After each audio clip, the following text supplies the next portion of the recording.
എല്ലാവർക്കും നമ്മുടെ പുതിയൊരു വീഡിയോയിലേക്ക് സ്വാഗതം. അപ്പോൾ ഇന്നത്തെ ഈ ഒരു വീഡിയോയിൽ നമ്മൾ പറയാൻ പോകുന്നത് ഒന്നിൽ കൂടുതൽ കൺഫർമേഷൻ എടുത്തുകൊണ്ട് നല്ല ട്രേഡുകൾ നമുക്ക് എങ്ങനെ കോൺഫിഡൻസ് ആയിട്ട് പ്ലാൻ ചെയ്യാം എന്നാണ് നോക്കുന്നത്. അപ്പോൾ ഞാൻ ഏറ്റവും കൂടുതലും ചെയ്യാറുള്ളത് ഒന്നിൽ കൂടുതൽ കൺഫർമേഷൻ എടുത്തിട്ടാണ് ഒരു ട്രേഡിലേക്ക് എൻ്റർ ആകുന്നത്. അപ്പോൾ നമുക്ക് ഈ ഒന്നിൽ കൂടുതൽ കൺഫർമേഷൻ കിട്ടിക്കഴിഞ്ഞാൽ നമുക്ക് നല്ല കോൺഫിഡൻസ് ആയിട്ട് ആ ട്രേഡിലേക്ക് ഇരിക്കാം. ഓക്കെ, അപ്പോൾ നമ്മൾ മെയിനായിട്ട് ചെയ്യുന്നത് പ്രൈസ് ആക്ഷൻ ട്രേഡിംഗ് ആണ്. പ്രൈസ് ആക്ഷൻ എന്ന് പറയുമ്പോൾ നമ്മൾ ക്യാൻഡിൽ സ്റ്റിക്കിൻ്റെ സ്റ്റഡി നോക്കിയിട്ടാണ് നമ്മൾ ട്രേഡുകൾ പ്ലാൻ ചെയ്യുന്നത്. ഓക്കെ, അവിടെ സപ്പോർട്ട് ആൻഡ് റെസിസ്റ്റൻസ്, അതുപോലെ ഈ പറയുന്ന ക്യാൻഡിൽ സ്റ്റിക്കിൻ്റെ സ്റ്റഡിയും സപ്പോർട്ട് ആൻഡ് റെസിസ്റ്റൻസും ഒക്കെ നമ്മൾ നേരത്തെ വീഡിയോസ് ചെയ്തിട്ടുണ്ട്. അപ്പോൾ അത് കാണാത്തവരൊന്ന് കാണുക. ഓക്കെ, അപ്പോൾ നമുക്ക് നേരെ വീഡിയോയുടെ ഡീറ്റെയിലേക്ക് പോകാം. ഒന്നിൽ കൂടുതൽ കൺഫർമേഷൻ നോക്കിയിട്ട് എങ്ങനെയാണ് നമ്മൾ ട്രേഡുകൾ പ്ലാൻ ചെയ്യുന്നത് എന്ന് നോക്കാം. ഓക്കെ,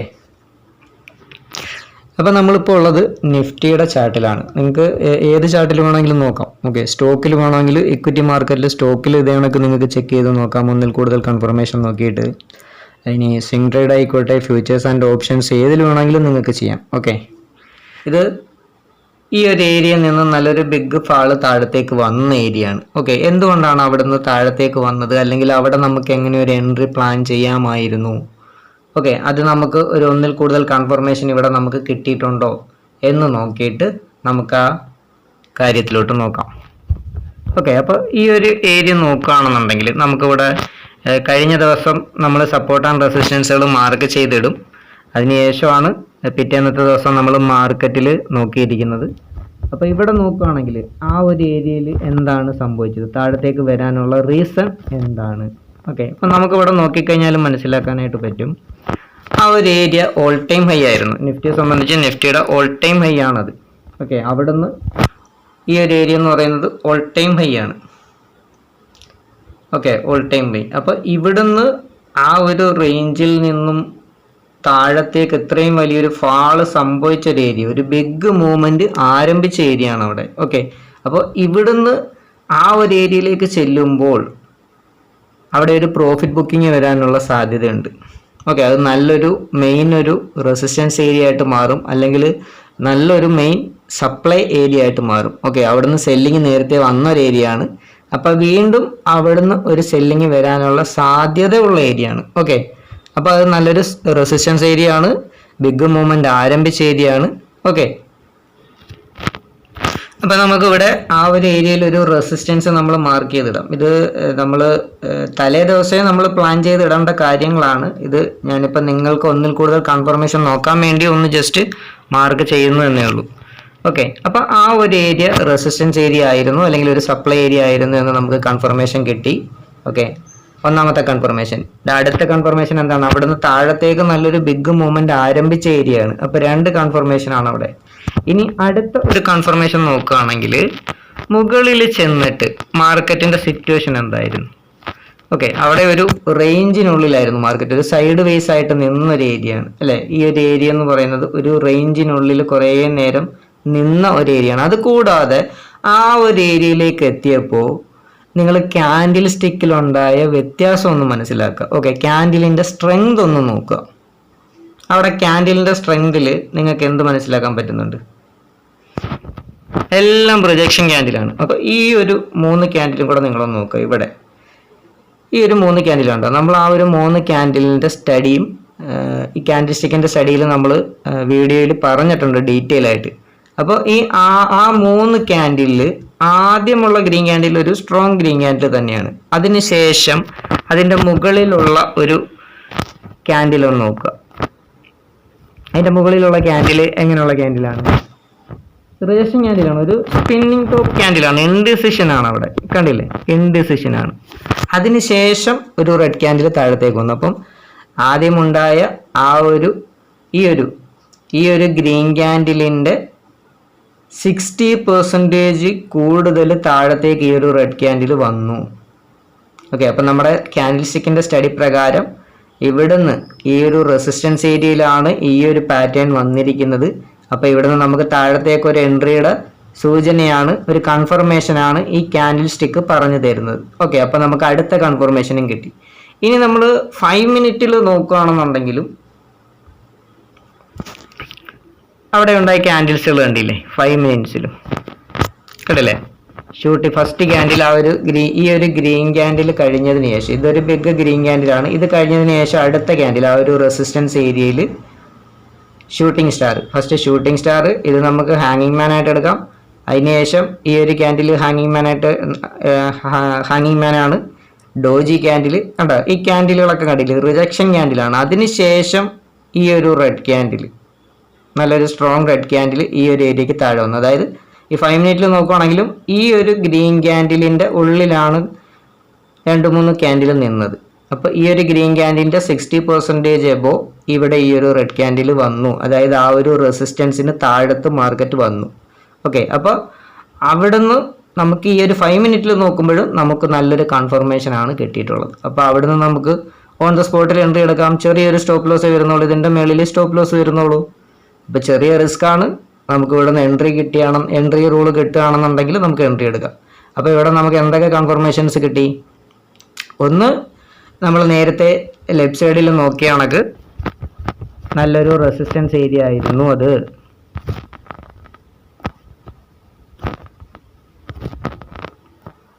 അല്ലേ? നല്ലൊരു resistance area, all time high, big movement താഴത്തേക്ക് വന്ന ഏരിയ, അത് കൺഫർമേഷൻ ആണ്.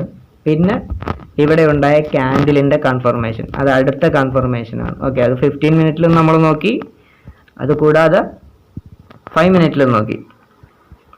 ഇനി ഇത് വേണമെങ്കിൽ 1 അവറിലും നമുക്ക് ടൈം ഫ്രെയിം ചേഞ്ച് ചെയ്ത് നോക്കാം. 1 അവറിൽ നോക്കുകയാണെങ്കിലും നമുക്ക് 1 അവറിൽ നോക്കിക്കഴിഞ്ഞാൽ ഹയർ ടൈം ഫ്രെയിമിലുള്ള കൺഫർമേഷൻസ് നമുക്ക് കിട്ടും. എന്ന് വെച്ചാൽ 5 മിനിറ്റിലും 15 മിനിറ്റ്സിലൊക്കെ കൂടുതൽ ക്യാൻഡിലുകൾ ഉണ്ടാവും. 1 അവറിൽ ഡെയിലി ടൈം ഫ്രെയിമിലൊക്കെ വരുമ്പം ആ ക്യാൻഡിലിൻ്റെ എണ്ണം കുറച്ചിട്ട് നമുക്ക് പെട്ടെന്നൊരു വ്യൂ കിട്ടും. അപ്പോൾ 1 അവറിൽ നോക്കുമ്പോഴും കണ്ടില്ലേ, നമുക്ക് നല്ല വ്യക്തമായിട്ട് കാണാം. ആ ഒരു ഏരിയയിൽ, ആ ഒരു റെസിസ്റ്റൻസ് ഏരിയയിൽ നോക്കുക, റിജക്ഷൻ ആയ ഏരിയയിൽ നോക്കുക. ഫസ്റ്റ് ക്യാൻഡിൽ ആ ഒരു ക്യാൻഡിൽ എന്ന് പറയുന്നത് എന്ത് ക്യാൻഡിലാണ്? കണ്ടില്ലേ, ഇതൊരു സ്പിന്നിങ് ടോപ്പാണ്, ഇൻഡിസിഷൻ ക്യാൻഡിലാണ്. കാരണം ഈ ഒരു റെസിസ്റ്റൻസ് ഏരിയയിലേക്ക് എത്തിയപ്പോൾ ആ ക്യാൻഡിലിൻ്റെ സ്ട്രെങ്ത് അവിടെ കുറഞ്ഞു. ഇവിടുന്ന് മേളിലോട്ട് പോയ സ്ട്രെങ്ത് ആ ഒരു ഏരിയയിലില്ല. പിന്നെ അവസാനം ഒരു ഗ്രീൻ ക്യാൻഡിൽ ഉണ്ടായി, അതിനുശേഷമാണ് ഒരു റിജക്ഷൻ ക്യാൻഡിൽ അവിടെ വന്നത്. അപ്പോൾ സമയം കൂടെ നോക്കുക, ഓൾറെഡി സമയം കൂടെ നമ്മൾ നോക്കേണ്ടതായിട്ടുണ്ട്. ഉച്ച കഴിഞ്ഞു ആ ഒരു സമയം. അപ്പം രാവിലെ തൊട്ടേ അല്ലെങ്കിൽ ഇതിനു മുമ്പ് ഹോൾഡിങ്ങിലുള്ളവരൊക്കെ പ്രോഫിറ്റിലാണ് ആ ഒരു ഏരിയയിൽ. അപ്പോൾ എന്തായാലും അവിടെ ഒരു പ്രോഫിറ്റ് ബുക്കിങ്ങും വരാൻ സാധ്യതയുണ്ട്. ഓക്കെ, ഇനിയിപ്പം ഡെയിലി ടൈം ഫ്രെയിമിൽ നിങ്ങൾക്ക് നോക്കാം. ഇതുപോലെ ഒരു സപ്പോർട്ട് ഏരിയ, റെസിസ്റ്റൻസ് ഏരിയയ്ക്ക് അടുത്തേക്ക് എത്തുമ്പോൾ ഹയർ ടൈം ഫ്രെയിമായ 1 അവറും ഡെയിലി ടൈം ഫ്രെയിമും ഒക്കെ ജസ്റ്റ് ഒന്ന് നിങ്ങൾക്ക് ചെക്ക് ചെയ്ത് നോക്കാവുന്നതാണ്. ഇനി അതുകൂടാതെ ഈ ഒരു ഏരിയയിൽ നമ്മളൊരു ട്രെൻഡ് ലൈൻ പാറ്റേൺ മാർക്ക് ചെയ്യുകയാണെങ്കിൽ അതും നമുക്കൊരു കൺഫർമേഷനാണ്. അപ്പോൾ ഇവിടെ നിന്നൊരു ട്രെൻഡ് ലൈൻ മുകളിലേക്ക് മാർക്ക് ചെയ്യുകയാണെങ്കിൽ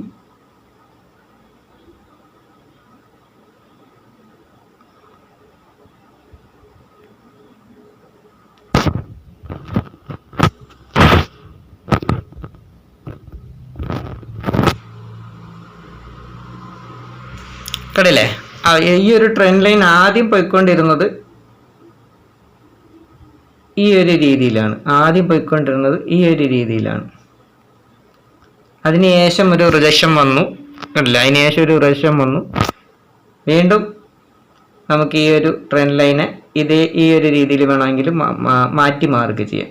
ഓക്കെ, അപ്പോൾ അതിനുശേഷമാണ് അവിടെ നിന്നൊരു ബ്രേക്ക് ഔട്ടും ഉണ്ടായത്. ഓക്കെ, നമ്മുടെ ഇവിടുത്തെ ക്യാൻഡിൽ സ്റ്റിക്കിൻ്റെ സ്റ്റഡിയിൽ ആ ഒരു പാറ്റേൺ നമുക്ക് കിട്ടി. ക്യാൻഡിൽ സ്റ്റിക്കിൻ്റെ സ്റ്റഡിയിൽ എൻട്രി റൂൾ കിട്ടി. അതിനുശേഷം അതിനെ ബ്രേക്ക് ചെയ്ത് മാർക്കറ്റ് താഴത്തേക്ക് വരികയാണ് ചെയ്തത്. അപ്പോൾ ആ ഒരു ട്രെൻഡ് ലൈനും ഒരു കൺഫർമേഷനാണ്. അപ്പോൾ അടുത്ത കൺഫർമേഷനും നമുക്ക് കിട്ടി. ഇനി നിങ്ങൾക്ക് വേണമെന്നുണ്ടെങ്കിൽ ജസ്റ്റ് ഇൻഡിക്കേറ്റേഴ്സ് കൂടെ നിങ്ങൾക്ക് ആഡ് ചെയ്യാം. അടുത്ത കൺഫർമേഷന് വേണ്ടി ഇൻഡിക്കേറ്റർ കൂടെ ആഡ് ചെയ്യാം പ്രൈസ് ആക്ഷൻ്റെ കൂട്ടത്തിൽ. ഓക്കെ, ഇൻഡിക്കേറ്റർ ആഡ് ചെയ്യുകയാണെന്നുണ്ടെങ്കിൽ എന്ത് ചെയ്യാം? നിങ്ങൾക്ക് ഇതിനകത്ത് നോക്കിയാൽ കാണാം, CPR, അതുപോലെ pivot point, 200 EMA moving average. Okay, അപ്പോൾ ഈ 3 ഇൻഡിക്കേറ്റർ ഞാൻ സ്ഥിരം കൂടെ കൂട്ടാറുണ്ട്. ഒരു ഒന്നിൽ കൂടുതൽ കൺഫർമേഷന് വേണ്ടി മാത്രമാണ്. മെയിനായിട്ട് നോക്കുന്നത് പ്രൈസ് ആക്ഷനാണ്. ആ പ്രൈസ് ആക്ഷന് സപ്പോർട്ടായിട്ട് ഇൻഡിക്കേറ്ററും കൂടെ വന്നില്ല എന്നുണ്ടെങ്കിൽ എനിക്കത് കൺഫർമേഷൻ അല്ല. ഓക്കെ, ഞാൻ ഇൻഡിക്കേറ്ററിൻ്റെ കൺഫർമേഷൻ അല്ല മെയിനായിട്ട് നോക്കുന്നത്, പ്രൈസ് ആക്ഷനാണ്. ഓക്കെ, ആ പ്രൈസ് ആക്ഷൻ്റെ കൂടെ ഈ ഒരു ഇൻഡിക്കേറ്ററിൻ്റെ സപ്പോർട്ടും കൂടെ ഉണ്ട് എങ്കിൽ അതെനിക്ക് ഒന്നിൽ കൂടുതൽ കൺഫർമേഷൻ കാണിച്ചു തരും. അപ്പം നമുക്കിവിടെ പിവറ്റ് പോയിന്റ് ഒന്ന് ആഡ് ചെയ്യുകയാണെന്നുണ്ടെങ്കിൽ പിവറ്റ് പോയിന്റ് ആഡ് ചെയ്യുകയാണെന്നുണ്ടെങ്കിൽ ആ ഏരിയയിൽ റെസിസ്റ്റൻസ് ലെവൽ ഉണ്ടായിരുന്നു. നമ്മൾ ആ ഒരു ഏരിയയിൽ, ഏത് ഏരിയയിലാണ് മാർക്കറ്റ് നിന്ന ആ ഒരു ഓൾ ടൈം ഹൈയുടെ തൊട്ടടുത്തായിട്ട്, ഓൾ ടൈം ഹൈ മീൻസ് ഇവിടെയാണ് ഓൾ ടൈം ഹൈ, ആ ഒരു സോണായിട്ട് മാർക്ക് ചെയ്തിടാം നമുക്ക്. ഓക്കെ, ഈ ഒരു ഏരിയ വരെയാണ് ഓൾ ടൈം ഹൈ വന്നിരുന്നത്. അപ്പം ആ ഒരു ഓൾ ടൈം ഹൈയുടെ തൊട്ടടുത്തായിട്ട് എന്തുണ്ടായിരുന്നു, R2 എന്ന ലെവൽ കൂടെ ഉണ്ടായിരുന്നു. റെസിസ്റ്റൻസ് ഏരിയ ആണ്. ഓക്കെ, R2 എന്ന് പറയുന്നത് ഒരു റെസിസ്റ്റൻസ് ഏരിയ ആണ് പിവറ്റ് പോയിന്റിന്റെ ഇൻഡിക്കേറ്റർ സൂചിപ്പിക്കുന്നത്. അപ്പം അതും നമുക്ക് അടുത്ത ഒരു കൺഫർമേഷൻ ആണ്. അപ്പം നമുക്കിവിടെ എത്ര കൺഫർമേഷൻസ് കിട്ടി, മനസ്സിലായോ? അപ്പോൾ ഇതേ രീതിയിൽ നിങ്ങൾ ചാർട്ടിനെ ഒന്ന് നോക്കുക. ഇത് നമ്മൾ ഇനി ബാക്കിലോട്ട് നോക്കുകയാണെങ്കിലും ഇതുപോലെ കൺഫർമേഷൻസ് നോക്കിയിട്ട് നിങ്ങൾക്ക് ചെയ്യാം. ഇനി 200 മൂവിങ് ആവറേജ് ഉപയോഗിക്കാം, EMA CPR ഉപയോഗിച്ച് നോക്കാം. നമുക്ക് തൊട്ടടുത്ത ഒരു ദിവസത്തെയും കൂടെ ജസ്റ്റ് ഒന്ന് നോക്കാം, തൊട്ടടുത്ത ദിവസത്തെ. ഓക്കെ, അതായത് 29-ാം തീയതിയിലാണ് നോക്കുന്നത്. ഓക്കെ, 29-ാം തീയതിയിൽ. നമ്മളിപ്പോൾ നോക്കിയത് 30-ാം തീയതിയിലെ ലാസ്റ്റ് ഡേ ആണ് നോക്കിയത്. അതിന് തൊട്ട് മുമ്പുള്ള ദിവസത്തെ കൂടെ നോക്കാം. ഓക്കെ, അപ്പോൾ തൊട്ട് മുമ്പുള്ള ദിവസത്തെ നമ്മൾ നോക്കുകയാണെന്നുണ്ടെങ്കിൽ മാർക്കറ്റ് ക്ലോസ് ചെയ്ത് നിന്ന റേഞ്ച് എവിടെയാണ്, ഈ ഒരു ഏരിയയിലാണ് മാർക്കറ്റ് ക്ലോസ് ചെയ്ത് നിന്നത്. ഓക്കെ, ഇവിടെ കുറേ സമയം, ഇത് 15 മിനിറ്റുള്ള ടൈം ഫ്രെയിമാണ്. നമ്മൾ 15 മിനിറ്റ് ടൈം ഫ്രെയിമിലാണ് സപ്പോർട്ട് ആൻഡ് റെസിസ്റ്റൻസ് മാർക്ക് ചെയ്യുന്നത്.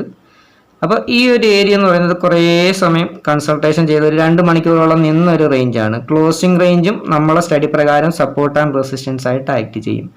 അപ്പോൾ ഈ ഒരു റേഞ്ച് നമ്മൾ സപ്പോർട്ടായിട്ട് മാർക്ക് ചെയ്യുന്നു. ഓക്കെ, അപ്പോൾ ഇതൊരു സപ്പോർട്ട് ഏരിയ ആണ്. ഓക്കെ, സപ്പോർട്ട് റെസിസ്റ്റൻസ് ഒക്കെ ഏത് രീതിയിൽ നോക്കിയിട്ട് മാർക്ക് ചെയ്യണം എന്നുള്ള വീഡിയോ നിങ്ങൾ നല്ല രീതിയിൽ ഒന്ന് വാച്ച് ചെയ്യുക, അന്നേരം മനസ്സിലാക്കാൻ പറ്റും. അപ്പോൾ അത് കൂടാതെ ആ ഒരു ക്ലോസിംഗ് റേഞ്ച് കൂടാതെ നമ്മൾ ഈ ഒരു ഏരിയയിലേക്കൊക്കെ നോക്കുമ്പോൾ എന്ത് മനസ്സിലാക്കാം, ഈ ഒരു ഏരിയയിൽ നിന്ന് മാർക്കറ്റ് താഴത്തേക്ക് വന്ന ഏരിയ, വീണ്ടും കയറി വീണ്ടും താഴത്തേക്ക് വന്ന ഏരിയ, വീണ്ടും മേപ്പോട്ട് കയറാൻ നോക്കി, വീണ്ടും താഴെ വന്ന ഏരിയ, അതിനുശേഷം ഇവിടെ നിന്ന് ബ്രേക്ക് ചെയ്ത് പോയി. ഓക്കെ, ബ്രേക്ക് ചെയ്ത് പോകുമ്പോൾ തിരിച്ച് ഈ ഒരു ഏരിയ സപ്പോർട്ട് ഏരിയ ആയിട്ട് മാറും. അപ്പോൾ ഇവിടെ വന്നിട്ട് വീണ്ടും ഇത് ജസ്റ്റ് ബ്രേക്ക് ചെയ്യാൻ നോക്കി, പിറ്റേ ദിവസം മാർക്കറ്റ് എന്താണ് കാണിച്ചത്, ഗ്യാപ്പ് അപ്പ് ആയിട്ട് ഓപ്പൺ ചെയ്തു. അപ്പോൾ ഈ ഒരു റെസിസ്റ്റൻസിനെ വീണ്ടും ബ്രേക്ക് ചെയ്തു. മാർക്കറ്റ് തിരിച്ചിറങ്ങുമ്പോൾ ഈ ഒരു ഏരിയ ഒരു സപ്പോർട്ട് ഏരിയ ആകും. ഓക്കെ, നമ്മുടെ സപ്പോർട്ട് ആൻഡ് റെസിസ്റ്റൻസിന്റെ സ്റ്റഡി പ്രകാരം ഇത് തിരിച്ചിറങ്ങുമ്പോൾ ആ ഒരു റെസിസ്റ്റൻസ് ഏരിയ സപ്പോർട്ടായിട്ട് മാറും. അപ്പോൾ നമുക്ക് അവിടെ സപ്പോർട്ട് എന്ന് പറയുന്ന ഒരു ലെവൽ നമുക്ക് കിട്ടി. ഓക്കെ, സപ്പോർട്ട് എന്ന് പറയുന്ന ഒരു ലെവൽ കിട്ടി. ഇനി 5 മിനിറ്റിലും കൂടെ വരികയാണെന്നുണ്ടെങ്കിൽ നമുക്ക് 5 മിനിറ്റിലാണ് ചാർട്ടിനെ നമ്മൾ ലൈവ് മാർക്കറ്റിൽ നോക്കിക്കൊണ്ടിരിക്കുന്നത്. 5 മിനിറ്റിൽ വരികയാണെങ്കിൽ നമുക്ക് എന്ത് കാണാൻ കണ്ടില്ല, നല്ല രീതിയിൽ ആ ഒരു ലെവല് നമുക്ക് വ്യക്തമായിട്ട് കാണാൻ പറ്റും. ഈ ഒരു ഏരിയ കണ്ടില്ലേ, ഇവിടുന്ന് നല്ല രീതിയിൽ ഒരു റേഞ്ചിനുള്ളിൽ നിന്ന മാർക്കറ്റാണ്, ഒരു സൈഡ് വേസ് ആയിട്ട് നിന്ന ഏരിയയാണ്. അപ്പോൾ ഇതിൻ്റെ മുകളിലാണ് മാർക്കറ്റ് ഗ്യാപ്പ് അപ്പ് ആയിട്ട് ഓപ്പൺ ആയത്. എന്നിട്ട് ജസ്റ്റ് മേപ്പോട്ട് പോകാൻ നോക്കി തിരിച്ച് താഴത്തേക്ക് വരുമ്പോൾ ഈ ഒരു ഏരിയ സപ്പോർട്ടായിട്ട് മാറും. അപ്പോൾ ഇവിടെ വന്നിട്ട് ഈ ഒരു ക്യാൻഡിലിൻ്റെ സ്റ്റഡിയിൽ നോക്കുക, ഡോജി ക്യാൻഡിൽ ഒരു ഡോജി ക്യാൻഡിലാണ്. ഇത് ഡോജി ക്യാൻഡിൽ സൂചിപ്പിക്കുന്നത് ഇൻഡെസിഷൻ ആണ്. ഓക്കെ, ബയ്യറും സെല്ലറും ആ ഒരു ഏരിയയിൽ കൺഫ്യൂസ്ഡ് ആണ്. അപ്പോൾ ആ ഒരു ക്യാൻഡിൽ വരുമ്പോൾ നമ്മൾ എൻട്രി എടുക്കാൻ പാടില്ല. നിലവിലൊരു സപ്പോർട്ട് ഉണ്ട് എങ്കിൽ ഇങ്ങനെയുള്ള റിജക്ഷൻ ക്യാൻഡിൽ വന്നു കഴിഞ്ഞാൽ നമുക്ക് കൺഫർമേഷൻ എടുക്കാം. അതിനുശേഷം ഈ ഒരു റെഡ് ക്യാൻഡിലിൻ്റെ അവസാനമുണ്ടായ നല്ലൊരു 5 മിനിറ്റ് റെഡ് ക്യാൻഡിലിൻ്റെ അടുത്തേക്ക് അതിൻ്റെ അടുത്തേക്ക് 60% കൂടുതൽ ഈ ഒരു ഗ്രീൻ ക്യാൻഡിൽ മൂവായി. അപ്പോൾ ഇത് ക്യാൻഡിൽ സ്റ്റിക്കിൻ്റെ സ്റ്റഡിയിലും നമുക്ക് അവിടെ ഒരു കൺഫർമേഷൻ ആണ്, അവിടെ നിന്ന് എൻട്രി എടുക്കാനുള്ള ഒരു കൺഫർമേഷൻ ആണ്. അപ്പോൾ അത് അടുത്ത കൺഫർമേഷനായി. സപ്പോർട്ട് എന്ന് പറയുന്ന ഒരു കൺഫർമേഷൻ നമുക്ക് കിട്ടി, ക്യാൻഡിൽ സ്റ്റിക്കിൻ്റെ സ്റ്റഡിയിൽ അടുത്ത കൺഫർമേഷൻ കിട്ടി. സപ്പോർട്ട് ഏരിയ ആയിരുന്നു. അതുപോലെ കഴിഞ്ഞ ദിവസത്തെ ക്ലോസിംഗ് റേഞ്ച് ആയിരുന്നു. അതും ഒരു ക്ലോസിംഗ് റേഞ്ച് എന്ന് പറയുമ്പോൾ അതും ഒരു സപ്പോർട്ട് റെസിസ്റ്റൻസ് ആയിട്ട് ആക്ട് ചെയ്യും. അപ്പോൾ അതൊരു രണ്ടാമത്തെ കൺഫർമേഷനാണ്. അത് കൂടാതെ ഇനി മൂന്നാമത്തെ കൺഫർമേഷൻ ഗ്യാപ്പ് അപ്പ് ആയിരുന്നു. അപ്പോൾ ആ ഒരു ഗ്യാപ്പ് ഫില്ല് ചെയ്യാനായിട്ട് മാർക്കറ്റ് വരാം, അത് അടുത്ത കൺഫർമേഷനാണ്. ഇനി പിവറ്റ് പോയിന്റ് ജസ്റ്റ് നമുക്കൊന്ന് ആഡ് ചെയ്ത് നോക്കാം. പിവറ്റ് പോയിന്റ് ആഡ് ചെയ്യുമ്പോൾ നമുക്കിവിടെ എന്ത് കാണാം, കണ്ടില്ലേ, ആ ഒരു ഏരിയയിൽ പിവറ്റ് പോയിന്റ് ഉണ്ടായിരുന്നു. അപ്പോൾ അതും നമുക്ക് അടുത്ത ഒരു കൺഫർമേഷൻ ആണ്. ഓക്കെ, കണ്ടില്ലേ ആ ഒരു പിവറ്റ് പോയിന്റ് നമ്മുടെ ഈ പറഞ്ഞ ക്യാൻഡിൽ സ്റ്റിക്കിന്റെ സ്റ്റഡിയിൽ കണ്ടില്ലേ, ഇവിടെ പിവറ്റ് പോയിന്റ് ഇതിന്റെ മുകളിൽ ആ ഒരു ഓറഞ്ച് ലൈൻ പി എന്ന് എഴുതിയിരിക്കുന്ന ഏരിയ പിവറ്റ് പോയിന്റ് ആണ്. അപ്പോൾ അതൊരു സപ്പോർട്ടോ റെസിസ്റ്റൻസോ ആയിട്ട് ആക്ട് ചെയ്യുന്ന ഏരിയയാണ്. അപ്പോൾ അതിന്റെ മുകളിൽ മാർക്കറ്റ് ബ്രേക്ക് ചെയ്ത് കയറി കഴിഞ്ഞു. അപ്പോൾ അതും നമുക്കൊരു കൺഫർമേഷൻ ആണ്. പിവറ്റ് പോയിന്റിന്റെ മുകളിൽ കയറിയാൽ നമുക്ക് അതും ഒരു കൺഫർമേഷൻ ആണ്. അപ്പോൾ ആ ഒരു ഇൻഡിക്കേറ്റർ കൂടെ നമുക്ക് സപ്പോർട്ടായിട്ട് കിട്ടി, അടുത്ത കൺഫർമേഷനും കിട്ടി. ഓക്കെ, അപ്പോൾ ഇതുപോലെ നിങ്ങൾ ഡബിൾ കൺഫർമേഷൻ അല്ലെങ്കിൽ ഒന്നിൽ കൂടുതൽ കൺഫർമേഷൻ നോക്കാനായിട്ട് പഠിക്കുക. ചാർട്ടിൽ നോക്കിയിട്ട് ഒന്നിൽ കൂടുതൽ കൺഫർമേഷൻ നോക്കുകയാണെങ്കിൽ നമുക്ക് ആ ട്രേഡിൽ നല്ല കോൺഫിഡൻസ് ആയിട്ട് ഇരിക്കാനായിട്ട് പറ്റും. ഓക്കെ, ഇനി വേണമെന്നുണ്ടെങ്കിൽ നമുക്ക് 200 മൂവിങ് ആവറേജ് കൂടെ ഒന്ന് ആഡ് ചെയ്ത് നോക്കാം. ആ ഒരു ബ്ലാക്ക് ലൈൻ പോയിരിക്കുന്നതാണ് 200 മൂവിങ് ആവറേജ്. അപ്പോൾ ആ ഒരു 200 മൂവിങ് ആവറേജിന്റെ മുകളിലാണ് മാർക്കറ്റ്. അപ്പോൾ ഈ ഒരു 200 മൂവിങ് ആവറേജ് സപ്പോർട്ടായിട്ടും റെസിസ്റ്റൻസ് ആയിട്ടും ആക്ട് ചെയ്യാം. അപ്പോൾ ഈ ഒരു 200 മൂവിങ് ആവറേജിന്റെ മുകളിൽ പിവറ്റ് പോയിന്റ് ഉണ്ടായിരുന്നു. പിവറ്റ് പോയിന്റിന്റെ മുകളിൽ കയറി ക്യാൻഡിൽ സ്റ്റിക്കിന്റെ സ്റ്റഡി പ്രകാരം അവിടെ നമുക്ക് കൺഫർമേഷൻ കിട്ടി. അവിടെ ഒരു സപ്പോർട്ട് ഏരിയ ആയിരുന്നു. ഓക്കെ, അപ്പോൾ ഒന്നിൽ കൂടുതൽ കൺഫർമേഷൻ ആണ് നമുക്ക് കിട്ടിയത്. അത് കൂടാതെ ക്ലോസിംഗ് റേഞ്ച്, പിന്നെ ഗ്യാപ്പ് അപ്പായിട്ട് ചെറിയൊരു ഗ്യാപ്പ് അപ്പായിട്ട് ഓപ്പൺ ആയി ഗ്യാപ്പ് ഫില്ല് ചെയ്യാനായിട്ട് തിരിച്ചു വരാം, അതൊരു കൺഫർമേഷൻ. ഓക്കെ, അപ്പോൾ ഞാൻ ഇതുപോലെയാണ് ഒന്നിൽ കൂടുതൽ കൺഫർമേഷൻ നോക്കിയിട്ട് ഒരു ട്രേഡിലേക്ക് എൻ്റർ ആകുന്നത്. അപ്പോൾ ഇത് നിങ്ങൾക്ക് ഒന്ന് പറഞ്ഞു തരണം എന്ന് തോന്നി. ഒന്നിൽ കൂടുതൽ കൺഫർമേഷൻ എടുത്തുകൊണ്ട് ട്രേഡ് എടുക്കാൻ മറ്റുള്ളവർക്കും അറിയാത്ത ആൾക്കാരുണ്ടെങ്കിൽ, അല്ലെങ്കിൽ ഒന്നിൽ കൂടുതൽ കൺഫർമേഷൻ വെച്ചുകൊണ്ട് ട്രേഡ് എടുക്കാൻ നിങ്ങൾക്കും ഒരു ഹെൽപ്പ് ആവും എന്നുള്ളത് കൊണ്ടാണ് ഞാൻ ഈ ഒരു വീഡിയോ ചെയ്തത്. നമ്മൾ അധികം ലെങ്ത് കൂട്ടുന്നില്ല വീഡിയോയ്ക്ക്. ഓക്കെ, അപ്പോൾ ഇതുപോലെ നിങ്ങളൊന്ന് ബാക്ക് ടെസ്റ്റ് ചെയ്ത് നോക്കുക. അപ്പം നിങ്ങൾക്ക് കൺഫർമേഷൻ എടുക്കാൻ പറ്റും. ഓക്കെ, അപ്പോൾ ഇനി അത് കൂടാതെ നിങ്ങൾക്ക് ഈ ഒരു പ്രൈസ് ആക്ഷൻ ട്രേഡിങ് നമ്മൾ ഇൻട്രാഡേ മാത്രമല്ല equity, futures and options, swing trade നമ്മൾ എല്ലാം കോഴ്സുകളും ചെയ്യുന്നുണ്ട്. അപ്പോൾ നമ്മുടെ സ്റ്റുഡൻസിനും ഇതേ സ്റ്റഡി തന്നെയാണ് നമ്മൾ പറഞ്ഞു കൊടുക്കാറുള്ളത്. നിങ്ങൾക്ക് കൂടുതൽ ട്രേഡിങ്ങിനെ കുറിച്ച് അറിയാൻ താല്പര്യമുണ്ടെങ്കിൽ തൊട്ട് താഴത്ത് ഈ ഒരു വീഡിയോയുടെ തൊട്ട് താഴത്ത് ഡിസ്ക്രിപ്ഷനിൽ വാട്സാപ്പ് നമ്പർ കൊടുത്തിരിക്കാം. താല്പര്യമുള്ളവർ കോൺടാക്ട് ചെയ്താൽ മതി. ഡീറ്റെയിൽ ആയിട്ട് നമ്മളിതിനെക്കുറിച്ച് പറയുന്നതായിരിക്കും. ഓക്കെ, അപ്പം വീഡിയോ ഇഷ്ടപ്പെട്ടെങ്കിൽ എല്ലാവരും ഒന്ന് ലൈക്ക് ചെയ്യുക, ഷെയർ ചെയ്യുക, നിങ്ങളുടെ അഭിപ്രായങ്ങൾ കമൻറ്റ് ചെയ്യുക. ആദ്യമായിട്ട് ഈ ഒരു വീഡിയോ കാണുന്നവർ, അല്ലെങ്കിൽ നമ്മുടെ ചാനലിൽ ആദ്യമായിട്ടാണ് വാച്ച് ഉള്ളവരെങ്കിൽ ഒന്ന് സബ്സ്ക്രൈബ് അല്ലെങ്കിൽ ബെല്ലൈക്കൺ ഒന്ന് കൊടുത്തേക്കുക. ഓക്കെ, അപ്പം മറ്റ് വീഡിയോസും കൂടെ നിങ്ങൾക്ക് കാണാനായിട്ട് പറ്റും. അപ്പം നമുക്ക് അടുത്തൊരു വീഡിയോ ആയിട്ട് വീണ്ടും കാണാം.